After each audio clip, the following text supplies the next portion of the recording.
ಎಲ್ರಿಗೂ ನಮಸ್ಕಾರ. ನಾನು ಅನಿಲ್. ನನ್ನ ಯೂಟ್ಯೂಬ್ ಚಾನಲ್ಗೆ ಸ್ವಾಗತ.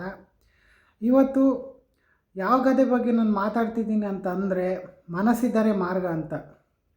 ಇದರ ಅರ್ಥ ಏನಂತ ಅಂದರೆ, ಇವಾಗ ನಾವು ಯಾವುದೇ ಒಂದು ಕೆಲಸ ಮಾಡಬೇಕಾದ್ರೂ ಮನಸ್ಸಿಟ್ಕೊಂಡು ಅದಕ್ಕೆ ಶ್ರಮ ವಹಿಸಿ ನಾವು ಅದಕ್ಕೆ ಸಮಯವನ್ನು ಕೊಟ್ಟು ಶಿಸ್ತಿನಿಂದ ನಡ್ಕೊಂಡ್ರೆ ಅದಕ್ಕೆ ನಮಗೆ ಫಲ ಸಿಗುತ್ತೆ ಅಂತ ಇದರ ಅರ್ಥ.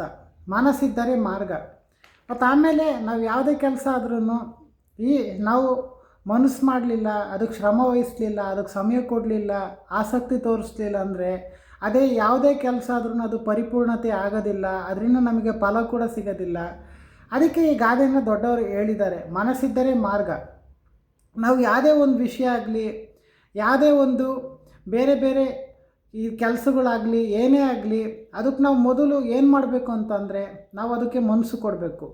ಆವಾಗ ಮನಸ್ಸು ಕೊಟ್ಟುಬಿಟ್ಟು ಅದ್ರ ಮೇಲೆ ನಾವು ಆಸಕ್ತಿ ತೋರಿಸಿ ಏಕಾಗ್ರತೆಯಿಂದ ಅದಕ್ಕೆ ಶ್ರಮ ವಹಿಸಿ ಸಮಯವನ್ನು ಮೀಸಲಿಟ್ಟು ಅದಕ್ಕೆ ಪರಿಶ್ರಮ ಪಟ್ಟರೆ ಅದರಿಂದ ನಮಗೆ ಫಲ ಸಿಗುತ್ತೆ. ಮತ್ತು ಆಮೇಲೆ ಅದರಿಂದ ನಮಗೆ ಏನಾದರೂ ಸಾಧನೆ ಮಾಡೋದಕ್ಕೆ ಕೂಡ ಸಾಧ್ಯ ಆಗ್ತದೆ. ಮತ್ತು ಅದರಿಂದ ನಮಗೇನಾದರೂ ಒಂದು ಲಾಭ ಸಿಗುತ್ತೆ.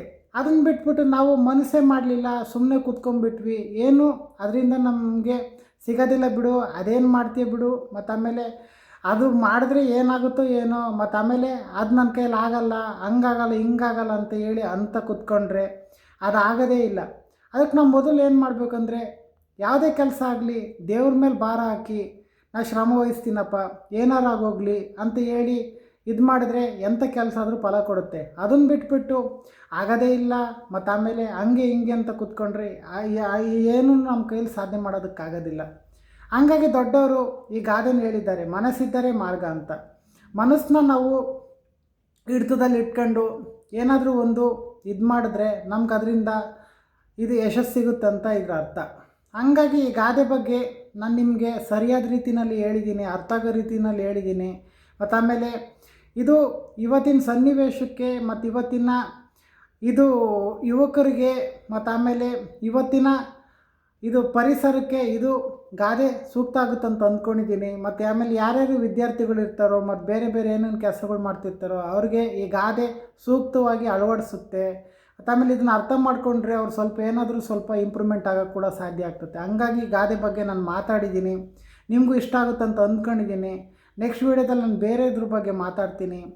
ಈ ವಿಡಿಯೋನ ನಾನು ಇಲ್ಲಿಗೆ ನಿಲ್ಲಿಸ್ತಾ ಇದ್ದೀನಿ. ಯಾರ್ಯಾರು ನನ್ನ ಯೂಟ್ಯೂಬ್ ಚಾನಲ್ಗೆ ಸಬ್ಸ್ಕ್ರೈಬ್ ಮಾಡ್ಕೊಂಡಿಲ್ಲ ದಯವಿಟ್ಟು ನನ್ನ ಯೂಟ್ಯೂಬ್ ಚಾನಲ್ಗೆ ಸಬ್ಸ್ಕ್ರೈಬ್ ಮಾಡ್ಕೊಳ್ಳಿ.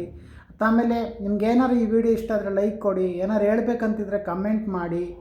ಮತ್ತು ಆಮೇಲೆ ನೆಕ್ಸ್ಟ್ ವೀಡಿಯೋದಲ್ಲಿ ನಾನು ಬೇರೆ ವಿಷಯ ತೊಗೊಂಡು ಅದ್ರ ಬಗ್ಗೆ ನನಗೆ ಗೊತ್ತಿರೋ ಮಟ್ಟಿಗೆ ನಾನು ಹೇಳ್ತೀನಿ. ಈ ವಿಡಿಯೋದಲ್ಲಿ ಏನಾದ್ರು ನಾನು ತಪ್ಪಾಗಿ ಮಾತಾಡಿದರೆ ಎಲ್ರಿಗೂ ನಾನು ಕ್ಷಮೆ ಕೇಳ್ತೀನಿ. ಈ ವಿಡಿಯೋನ ಇಲ್ಲಿಗೆ ನಿಲ್ಲಿಸ್ತಾ ಇದ್ದೀನಿ. ಎಲ್ರಿಗೂ ಧನ್ಯವಾದಗಳು. Thank you so much.